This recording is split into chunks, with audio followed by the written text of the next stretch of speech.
এই গরমে যদি একটা ঠান্ডা ঠান্ডা ড্রিঙ্কস খাওয়া যায় কতই না মজার হয়, তাই না? আসলে গরমটা খুব ভালোই পড়েছে।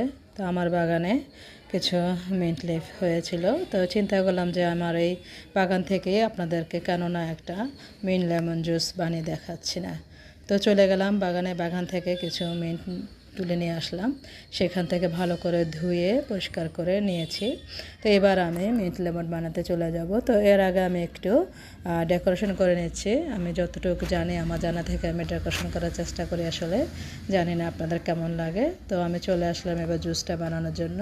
তো প্রথমে আমি পুদিনাগুলো ভালো করে ধুয়ে নিয়েছি, ধুয়ে জারে ঢেলে দিয়েছি। তো স্বাদ মতো এখানে চিনি, আর আপনারা যার যার গ্লাস অনুযায়ী আপনারা চিনি দিবেন স্বাদ মতো। তো আমি এখানে 1 গ্লাস নিয়েছি, সেই অনুযায়ী চিনি দিয়েছি, সাথে একটু লেমন দিয়েছি, আর ওই যে বললাম 1 গ্লাস পানি দিয়েছি, আর এখানে সামান্য স্বাদ মতো বিট লবণ দিয়েছি।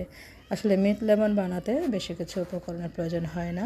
সাথে 2টা আইস কিউব দিয়ে নিয়েছি। বাস হয়ে গেল। আমি এখন এটা ব্লেন্ড করে নেব। ব্লেন্ড করে আমি সুন্দর করে আপনার গ্লাসে ঢেলে নেব। বাস পরিবেশনের জন্য আমার মিন্ট লেমনটা রেডি। তো আপনাদের কেমন লাগলো আমার মিন্ট লেমনটা অবশ্যই বাসায় ট্রাই করবেন। ট্রাই করে আমাকে কমেন্ট করে জানাতে পারেন।